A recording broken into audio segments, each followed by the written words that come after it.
얘기하니까 다들 오인하는 걸 수도 있다는 생각은 들어요. 뭔가 혜택이 많거나 뭔가 잘해주면 다 낫겠죠.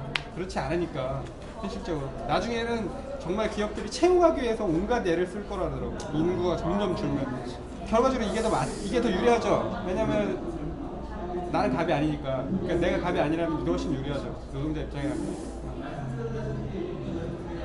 현실이 그렇다는 거예요. 그냥 제가 본 다른 칼럼이라든지 이런 걸 보면 그런 거 같아요. 개인적으로 볼 때는 그런 부분인데 이제 우리나라만 국한된 건 아니겠지만 전 세계가 다 그런 거잖아요. 근데 어쨌든 이제 우리나라 안에서 이제 국한된다고 보면 그러니까 우리나라 안에서만 보면 여기 경쟁력이 지금 일본도 노력하세요, 우리도 노력하세요, 뭐 다른 나라 근데 그런 부분들을 어쨌든 대안이 없으면은 이게 뭐 이제 자본이 있어봤자 뭐래 다 이제. 근데 저는 이제 그런 생각을 해요. 아까 이제 우리나라에서 좀 힘든 부분 얘기하셨잖아요. 근데 이게 뭐 전 세계를 어떤 기반으로 해서 아까 얘기하셨지만 만약에 내가 식당을 한다. 식당도 내 전 세계에서 탑이 되겠다고 하고 해야죠. 뭐든지. 그러니까 프랜차이즈를 전 세계에 내보겠다. 아니 이제 좀 허풍일 수도 있지만 어쨌든 마음을 그냥 그렇게 해버리고 소프트웨어 개발하시면 이것도 그냥 전 세계로 내가 석권해버리겠다. 물론 진짜 우리나라는 여건도 좀 힘들고 열악하고 환경도 그게 안 되지만 어쨌든 그렇게 해보려고 하다 보면 뭘 해도 되겠죠. 불가능하다고 생각하지는 않아요. 그냥 좀 어렵다. 쉽진 않다. 근데 저는 어렵다고 근데 이렇게 시장 볼 수도 있잖아요. 그러니까 내가 뭐 미국을 간다, 유럽을 간다 이게 아니라 아시아, 동남아시아 쪽에 간다면 어쨌든 간에 우리가 한국이라는 브랜드가 있으니까 수출은 진출하기 쉽지 않을까. 뭐 되게 국가적인 이미지가 있으니까.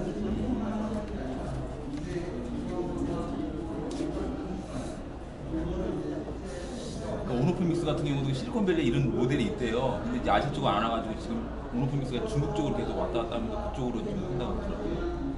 근데 우리나라에서 서비스되고 있는 부분들을 다 외국에서 찾아보면 이미 기존의 외국에서 다 하고 있는 것들이 한국에 들어오는 경우도 되게 많아요. 그 반대 경우도 많아요. 그 반대 경우도. 아프리카 TV 같은 거 해외에서 트위치를 이렇게 뭐 게임 방송하는 플랫폼 만들고 이랬어요. 그 뺏겨다가. 그러니까 뭐 딱히 뭐 우리가 끌릴 건 없어요. 우리도 엄청나게 인터넷 서비스가 빨랐던 서비스 사회라서 사이언즈 같은 거 페이스북보다 훨씬 빨랐잖아요. 네, 되게 뭐 전혀 부끄러워할 필요가 없어요. 우리나라도 엄청난 나라이기 때문에. 만약에 정말 우리나라가 한국이었으면 사이버드가 전 세계에 있는 그랬을 거예요. 네. 그거는 뭐 그게 될 것도 그건 당연한 거였을 거예요. 그러지 못했던 거죠. 참 아쉽죠. 되게 자랑스러웠을 것 같은데 그냥 한국인이라는 것 자체만으로도 엄청 되게 너 사이언피 있어 이거만 묻는 것만으로도 미니언피 주소 뭐야? 근데 라인 같은 경우에는 동남아시아 이렇게 엄청나게 쓰는데 사실은 그게 일본 기업이라고 생각하는 사람도 되게 많아서 일본에서 이슈가 됐었던 게 사실 한국 기업이라며 이런 이슈가 됐었던 한국 자본이 49, 네이버가 49, 나머지 일본 자본이 51인가? 그래서 그쪽에 출자가 되는 거라고 제가 정확히는 잘 모르겠어요. 40분지 50일인지 그걸 잘 모르겠어요. 주도권이 한국인으로 지분은 이제 지분은 뭐 정확하게는 모르지만 어쨌든 이제 일본 기업이잖아요. 근데 어쨌든 뭐 자세히 들어가면 그 사람만 돈 버는 거죠. 그 지분만이 가진 그 누구죠? 그 사람 대표가 누구죠? 지분 가진 그 사람.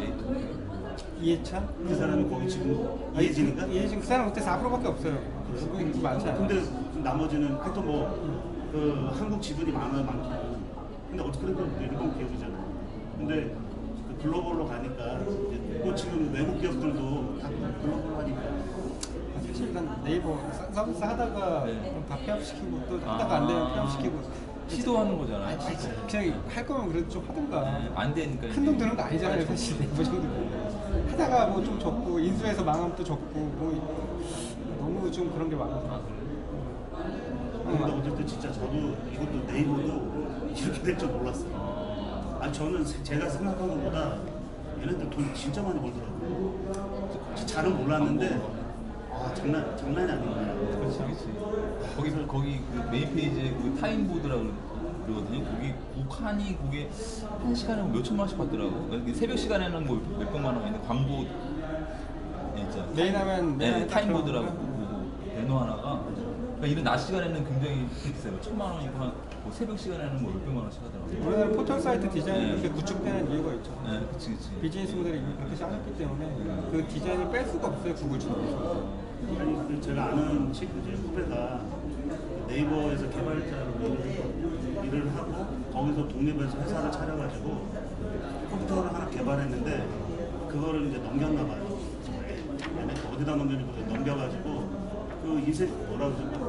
뭐 인쇄라고 뭐 받는 거 있잖아요. 넘기고 로열티라고 그러나 그걸 받는데 그게 한 달에 한 1,000만 원 이상씩 받나 봐요. 그래가지고 얘가 완전히 삶이 바뀌었어. 전에는 지질이었는데 맨날 먹고 다니고 찌질이었는데 그 이후로요 사람이 이제 얘가 바뀐 건 없는데 사람들의 태도가 얘를 보는 태도가 대하는 태도가 네. 태도가 바뀌지.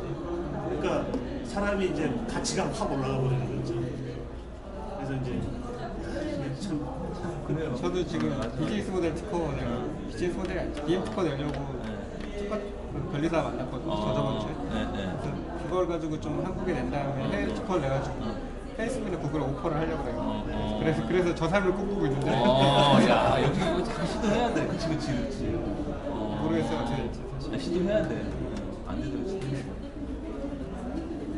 다 어떻게 더 한마디가 말씀 많아.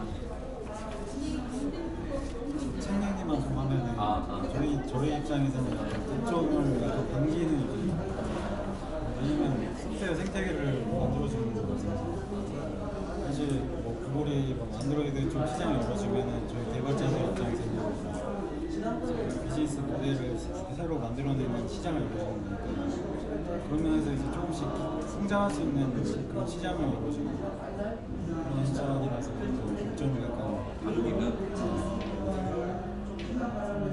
당긴다기보다는 어쨌든 편승해서 갈 수 있는 부분도 있다. 그렇게 생각합니다. 근데 그건 독점하고는 좀 저는 관계가 없는 얘기인 것 같아요. 그거는 플랫폼 오픈하는 개방성에 대한 얘기인 것 같고 뭐 마이크로소프트가 뭐 윈도우라는 것을 독점했다고 해서 이제 개발자들 입장에서는 그 생태계를 이용해서 뭐 프로그램을 더 개발할 수 있는 기회를 제공하는 시장을 열어주는 거기 때문에 그런 차원에서는 같은 업종이 같은 사업에 진출했을 때는 마이크로소프트가 완전 독점 기업으로서 뭔가 넘을 수 없는 장벽이지만 그 안에서 뭔가 생태계를 구축하려는 팀한테는 도움이 되게 그렇게 생각을 하고 있습니다. 뭐 이런 거예요. 언어라고 본다면 모든 사람이 영어만 쓰면 영어로만 서비스하면 되니까 그런 의미로 경쟁 이데올로기 나갈까요? 얘기 나. 아니 뭐 나는 없어요. 네, 없으면 그냥 지나가. 네. 여기- 네, 경쟁 이데올로기 뭐 어떤 여기 49쪽 보면요. 49쪽 맨 위에 이게 엔트로피 관련된 얘기거든요. 그 맨 위에 이게 그 우주의 연력하게 죽음으로 알려진 모든 에너지가 균등하게 분배되고 모든 것이 멈춰선 상태임을 기억할 필요가 있다. 이렇게 나오잖아요. 이게 뭐냐면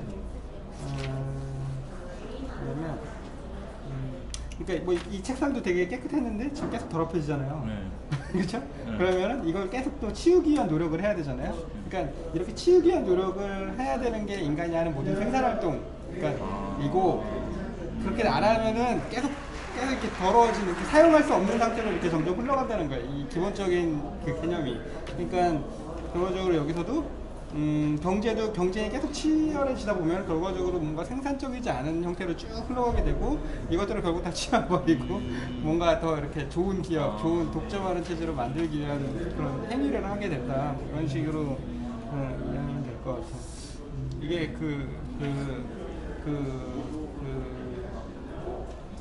19세기죠. 물리학의 연력학, 이 에너지 보존 법칙에 있는 얘기예요. 사실. 연력학이라고. 에너지는 항상 그 사용 가능한 에너지 형태에서 사용하기 불가능한, 그러니까 재사용이 불가능한 형태로 점점 바뀌어져 간다는 거예요. 그러니까 우리가 밥을 먹어도 이렇게 열 에너지를 소모되는 것들은 더 이상 쓸 수가 없잖아요. 그런 것들에 대한 얘기예요. 그러니까 뭐 예를 들면 전기 시설학에서 뭐 전봇대를 세웠어요. 근데 우리는 다시 매설하기 위해서 이걸 또 치워야 돼요. 그러니까 기존에 했던 거를 또 없애고 또 나중에는 이제 무선으로 이제 전기가 되면 나머지 전선 깔았던 거 다 버리게 되겠죠. 그러니까 뭐 이런 식으로 계속 이렇게 체인지 되죠. 이런 식에 대한 개념들이 결과적으로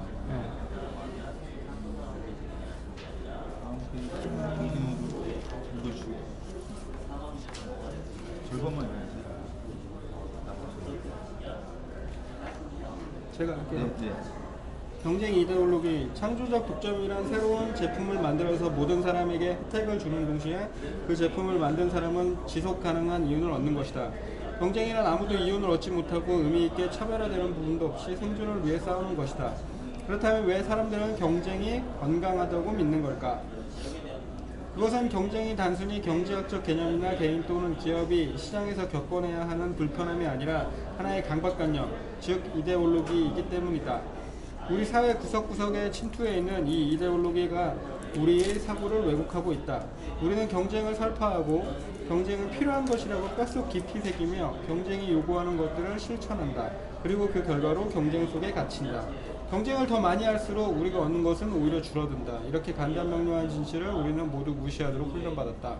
교육 시스템은 경쟁에 대한 우리의 집착을 반영하는 동시에 부추기고 있다. 성적이라는 것 자체가 각 학생의 경쟁력을 정확히 측정하는 도구다. 가장 높은 성적을 받은 학생은 지위와 자격을 부여받는다. 우리는 각 학생의 재능이나 의사와는 상관없이 모든 학생들에게 똑같은 과목을 거의 똑같은 방식으로 가르친다. 그 결과 책상에 가만히 앉아있는 것이 맞지 않는 학생들은 열등하다는 기분을 느껴야 하는 반면 시험이나 과제와 같은 전형적인 측정 방식에 뛰어난 학생들은 이토록 자기적으로 구성된 현실을 기준으로 자신의 정체성을 정의하게 된다. 희한하게도 학교의 이런 현실은 바깥 세상의 현실과도 비슷하다. 학생들이 이 토너먼트에서 더 높이 올라갈수록 사정은 더욱 나빠진다. 엘리트 학생들은 자신 있게 계단을 올라가다가 결국은 자신의 원래 꿈을 포기해야 할 만큼 치열한 경쟁 단계에 이르게 된다. 고등학교 때 높은 목표를 세웠던 학생들은 대학과 대학원에 가면 경영 컨설팅이나 투자은행 같은 아주 뻔한 커리어를 놓고 똑같이 똑똑한 또래들과 치열한 라이벌 경쟁을 펼쳐야 한다. 기존 체제에 편입되는 대가로 학생들은 인플레이션보다 더 빠른 속도로 치솟는 수십만 달러의 수용료를 내야 한다. 우리는 대체 왜 이러고 있는 걸까? 나는 나 자신도 좀 더 일찍 스스로에게 이 질문을 해봤더라면 좋았을 텐데 하는 생각을 한다. 내 진로가 얼마나 뻔해 보였던지 중학교 졸업앨범에서 한 친구는 내가 4년 후에 스탠퍼드 대학교 2학년생이 되었을 거라고 아주 정확히 예언했다. 나는 아주 뻔하게 모범적인 학부 생활을 마치고 스탠퍼드 로스쿨에 등록했고 로스쿨에서는 스탠퍼드에서 주는 성공의 배지를 달기 위해 더욱더 치열하게 경쟁했다. 로스쿨 학생들에게 1등상이 무엇인지는 이론의 여지가 없었다. 매년 졸업하는 수만 명의 대학원생 중에서 대법원의 직원으로 출퇴근하게 되는 사람은 겨우 수십 명에 지나지 않았다. 1년간 연방 항소법원에서 일한 나는 케네디 대법관 및 스켈리아 대법관의 보좌관직에 지원했고 면접을 보러 오라는 연락을 받았다. 두 대법관과의 만남은 순조로웠다. 최종 경쟁의 승리가 눈앞에 다가온 것 같았다.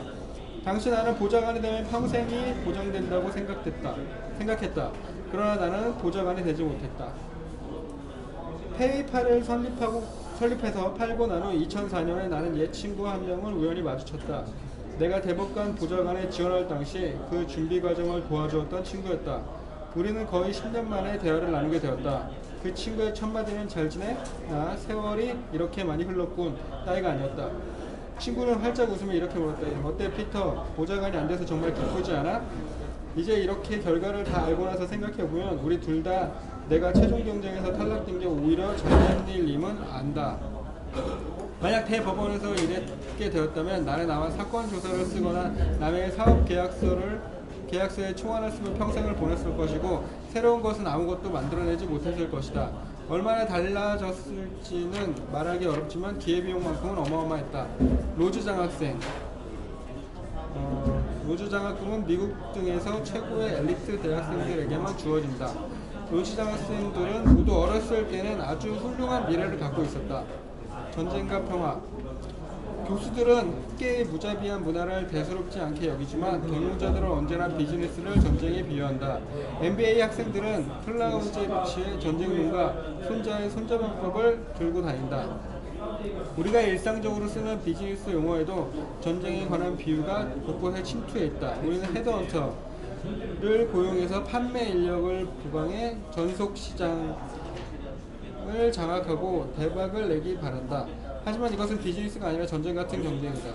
사람들은 경쟁이 필요하다고 주장하면서 용맹한 일인양 취급하지만 실제로 경쟁은 파괴적인 것이다. 사람들은 왜 경쟁할까? 마르크스와 섹스피어는 각각 사람들 간의 거의 모든 종류의 갈등을 이해할 수 있는 두 가지 모형을 제시했다. 마르크스는 사람들은 서로 다르기 때문에 싸운다.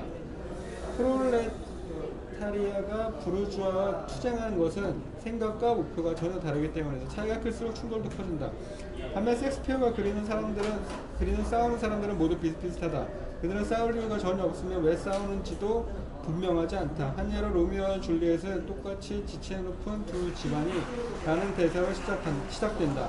두 집안은 비슷한데도 서로를 증오하고 심지어 반목이 심해질수록 더욱더 닮아간다. 결국 두 집안의 애초에 싸움이 왜 시작되었는지는 기억조차 하지 못한다. 비즈니스 세계에서 더 나은 지침을 제시하는 것은 섹스피어이다. 사람들은 회사 내부에서 승진을 위해 경쟁자에게 집착하고 그러고 나면 회사는 시장에서 자신의 경쟁자들에게 집착한다. 온갖 극적인 상황 속에서 사람들은 정작 중요한 것은 잊어버리고 그 대신 경쟁자에게 관심의 초점을 맞춘다.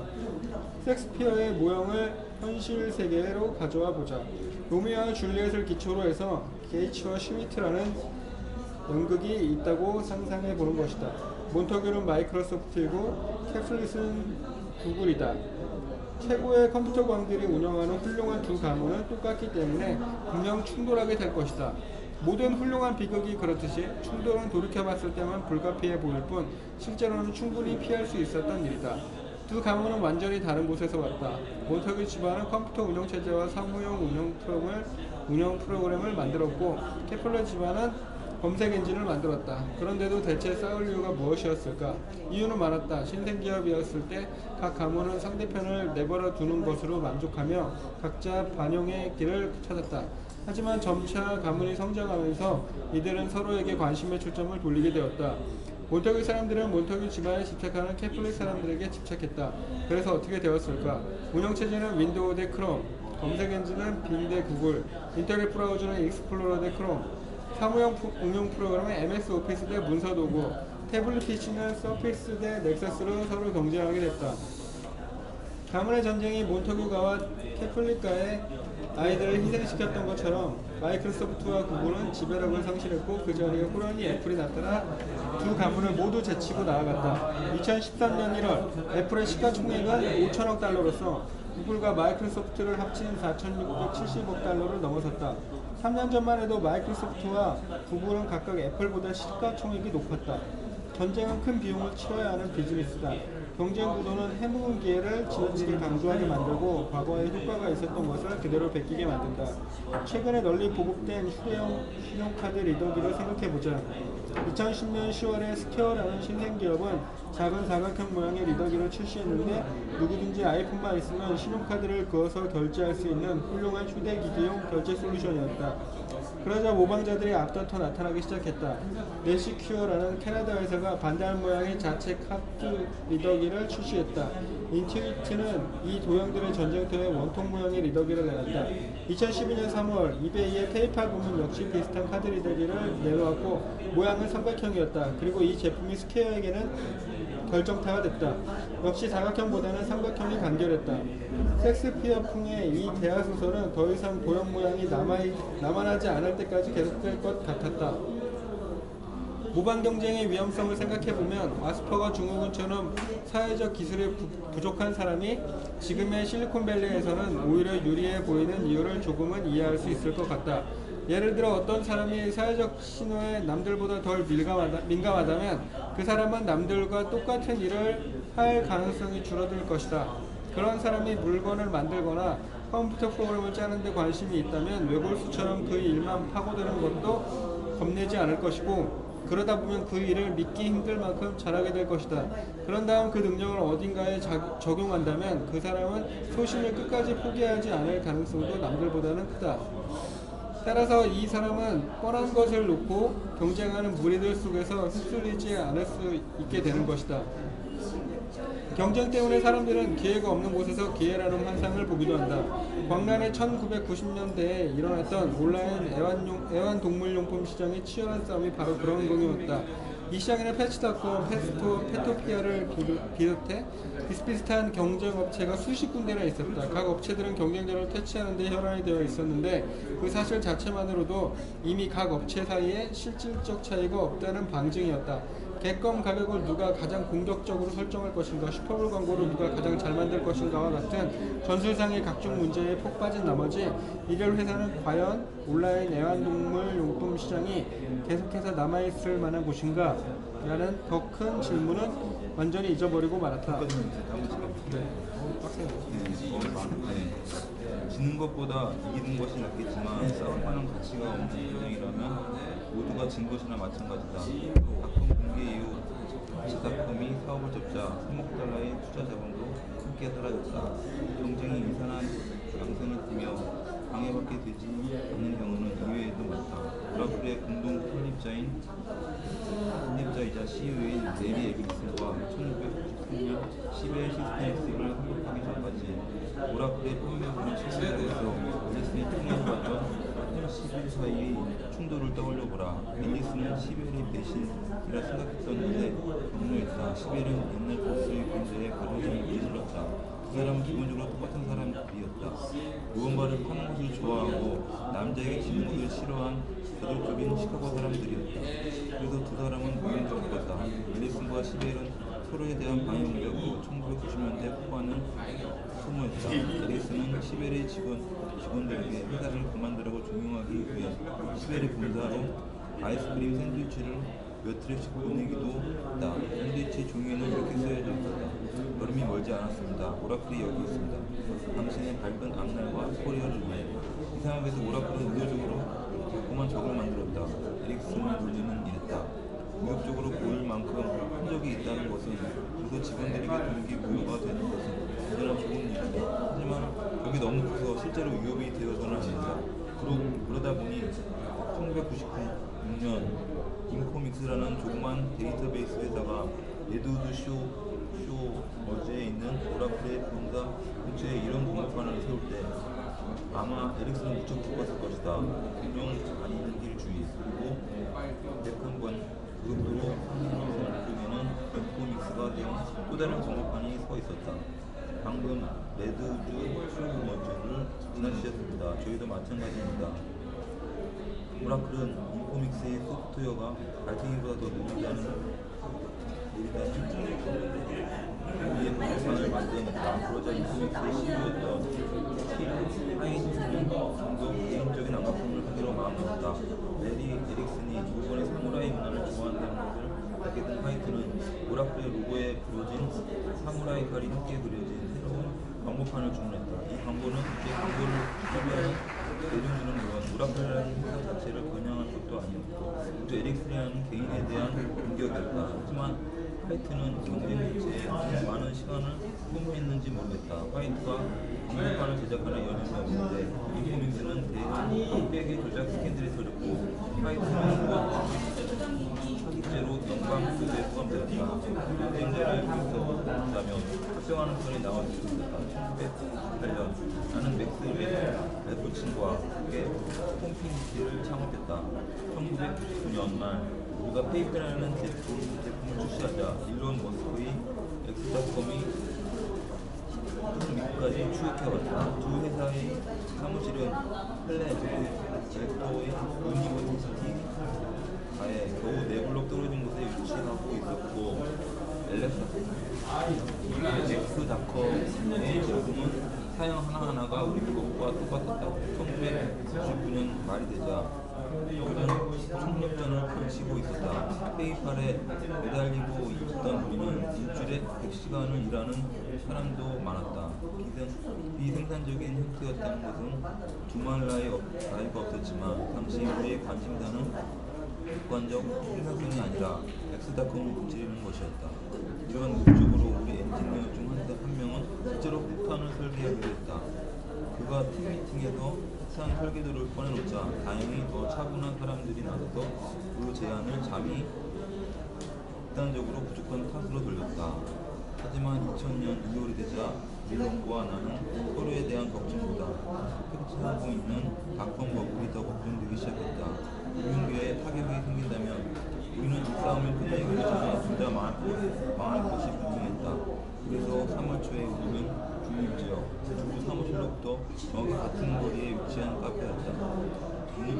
중립지대에서 만났고 60대 50 합병을 행사시켰다. 합병 이후 경쟁 구도를 완화시켜 나가는 일은 쉽지 않았지만 여러 문제점들을 해결하면서 우리는 더 좋은 회사가 될 수 있었다. 하나의 팀으로 합쳐진 우리는 닷컴 붕괴 사태를 이겨냈고 회사를 성공적으로 키워낼 수 있었다. 가끔은 정말로 싸워야 할 때도 있다. 그럴 때는 싸워서 이겨야 한다. 중간은 없다. 아예 공격에서 나서지 말든지 아니면 한 방에 끝내야 한다. 이런 조언을 따르기가 쉽지 않은 것은 자존심이나 명예 같은 것이 뛰어들기 때문이다. 햄릿은 이렇게 말했다. 언젠가는 죽어야만 불확실한 목숨을 운명과 죽음, 이건 충만한 내 막지가 이런 걱정만도 못한 일이기 때문이다.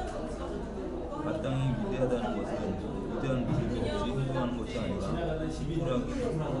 지푸라기만 한 일에서도 싸울 명분을 찾아내는 것이다. 거기에 명예가 있다면 헬멧에서 위대함이란 달걀 껍질만큼 얄팍한 이유를 위해서 그것이 싸우는 것이다.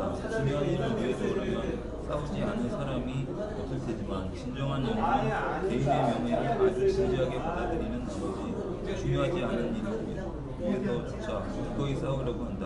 이 틀린 논리는 인간의 본성의 일부라고 인정할 수밖에 없지만 비즈니스에서는 이런 논리는 곧 재앙이다. 경쟁은 가치의 표식으로 보지 않고 파괴적인 것으로 인식할 수 있다면 이미 어지간한 사람들보다는 분별이 있는 것이다. 다음 장에서는 어떻게 하면 밝은 눈으로 가치를 직시하며 결정 계획을 세울 수 있을지 알아본다.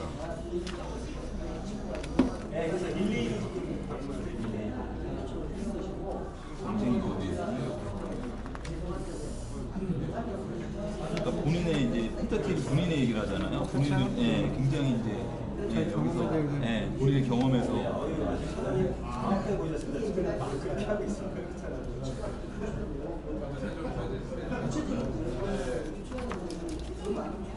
여기 좀 재밌는 것 같아요. 60점면 마직 달라꾸면 중간은 없고 중간 이기던가 그치 맞아 싸울 때는 싸워야 되니까 그럴 땐 반드시 이기래. 이기는 싸움 한 방에 끝내라. 이기는 싸움이야 진짜 이기는 싸움이야. 아예 공격에 나서질 말던가. 되는 싸움이야.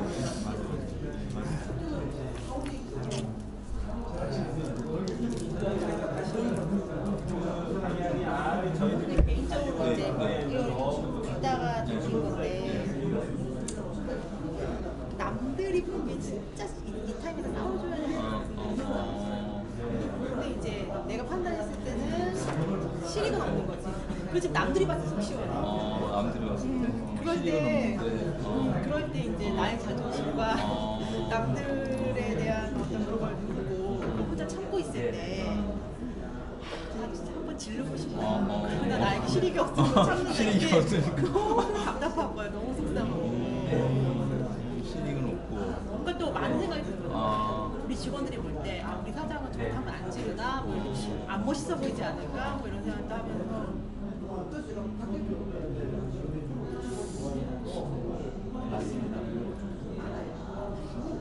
직원들은 그 실직 좀 하는 외부인들이나 직원들이나는 사실 질러주고 따워주고 그치 이거를 원하는 거죠. 왜냐면 그건 자기 일이 아니니까 자기 일. 자기 일이 아니니까 그러니까 뭐 드라마 같은 데를 봐도 뭐 예를 들어서 시어머니가 뭐 며느리한테 막 뭐라 그럴 때 며느리가 가만히 있어. 저 바보같이 왜 저러고 있어 이런 생각이 들지. 며느리가 막 타타타타 이렇게 막 하면 속 시원한 게 있잖아요. 그런 실력이 없을 때는 그냥 참는 게 낫지 않아요. 그게 아니라 이제 그게 아니라 아니 그런 상황에서 이제 그걸 이해를 하진 않잖아요. 근데 이제 약간 이해를 한다고 그러면 쟤는 비즈니스 잘하고 있는 거야. 그 역할에서 라고 내 스스로는 생각을 하는데 이제 남들이 네, 남들이 나는 내가 딱 볼 때는 나였으면 펑 터졌어. 근데 저 여자는 비즈니스로 보면 잘 참는구나. 참아서 관계가 좋아지잖아요. 거기서 터져서 끝나버리잖아요. 그런 것도 이제 있으니까. 근데 저는 진짜 근데 생활에서는 그렇게 터져도 되거든요. 근데 비즈니스는 터지면 안 되잖아요. 그러면 안 되죠. 네. 관계가 단절되면 근데 안 그걸 못해.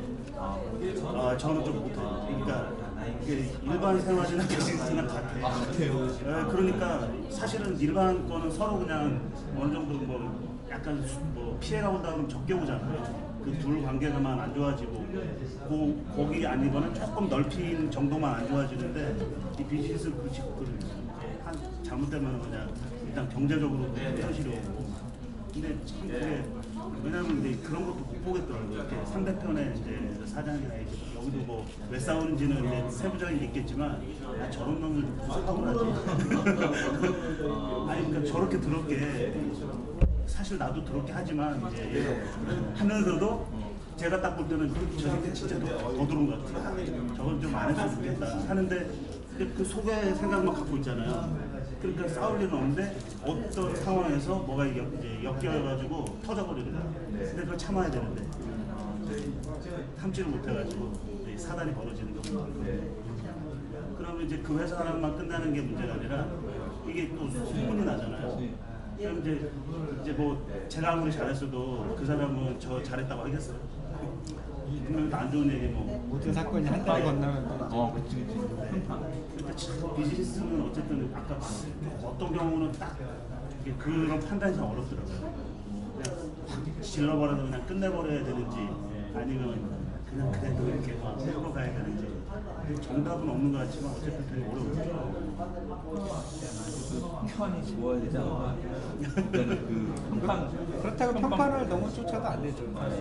그러니까 여기 책에도 나오는데 그 아마존의 제프베조스인가? 걔도 처음에 직원들을 물류창고에서 하루에 24km를 넘게 만들었어요. 왜 24km. 왜 먹게 했대? 24km. 그러니까 그걸 정리하는데 정리? 책을 뭐 정리하고 물건을 이렇게 정리하는데 사람이 직접 하니까 계속 왔다 갔다 하고 하루 종일 24km를 걷었어요.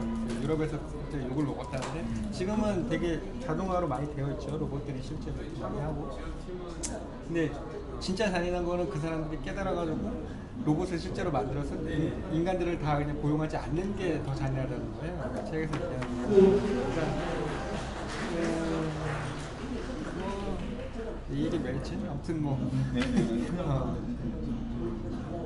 그러니까 남의 평판이 중요하진 않다는 얘기예요. 그래가지고 제가 아는 그 사장님이 제가 이렇게 볼 때는 저 사람 저렇게 하면 사업 못할 것 같더라고요. 사람은 되게 괜찮은데 뭐라 그럴까 자기가 한번 딱 아니면은 아예 끊어버려요. 그 사장은 뭐 손해하고 상관 그냥 다 쳐내버리더라고요. 그래서 저렇게 해가지고 어떻게 회사가 운영할 수 있을까? 근데 잘 가고 있어요.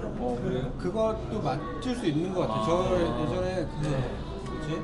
광고회사 하시던 분인데 이게 그래요. 거래처들이 돈 준다고 그건 다 안 주고 떼먹고 그래서 블랙리스트를 만들어서 그걸 광고회사 그 라인들 있잖아요. 다 뿌려버렸어요. 그래가지고 그 회사 건 수주를 안 해요. 그 거래처 그 에이전시도 그런 게 돌고 SI 회사도 그런 게 돌아요. 개발 회사들도 그런 게 돌아요. 그러니까 되게 거래처들이 잘해야 되는데 그래서 그런 걸 다 잘라내고 이제 양질의 거래처들만 남겨보니까 우리 회사가 더 안정적으로 간다 그러더라고요. 처음에 되게 빡세다 그러더라고요. 처음에 이 하는 과정이 그러니까 이분이 얘기하시는데 말씀하신 것처럼 그 과도기가 너무 힘들었대요. 그래가지고 자살까지 하고 그 정도로 힘들었대요. 안 돼가지고. 근데 그래도 이제 이렇게 정리하면서 끝까지 갔더니 지금은 이제 안정적으로 된 거죠. 참 그렇게 그분은 그렇게 얘기를 하시는데 저는 못하겠더라고요. 근데 이제 제가 그런 케이스를 볼 때 항상 시간이 흐르는 게 중요하다고 하는데 맞아요. 시간이 왜냐면 이제 여기 초심자가 처음에 누가 사업 오픈한다고 했을 때 주변에 얘기를 듣죠. 뭐 이런 부분 자르는 게 좋다 하고 안 어떻게 하는 게 좋다. 근데 이제 그래서 돈을 제대로 안 주는데 하고 거래 안 하는 게 맞다. 그게 원칙이긴 한데 처음에는 힘들어. 처음에는 그렇게 이거 잘라내고 저거 잘라내면 나한테 뭐 할 게 없고 맞아요. 그런 그치. 그게 좀 자리를 잡은 사람들이 안 하는 그 거래처부터 시작해서 이런 경우도 있었고 저런 경우도 맞아요. 포함해서 가게 되는 거예요. 저도 이제 보면은 뭐 한 업력이 한 20년 되시는 사장님들 보면 거의 미수가 없으시고 그냥 자동적으로 그런 데들은 거래 안 해도 내가 먹고 살 수 있는 분들이 많아요. 그런데 젊은 사장님들은 어쩔 수 없는 것 같아요. 근데 그거를 20, 30년씩 계시는 분들 보세요. 아 저렇게 가야 되는데 나는 왜 그렇게 못하지 하고 할 부분은 아니에요. 맞아요. 왜냐면 저만 해도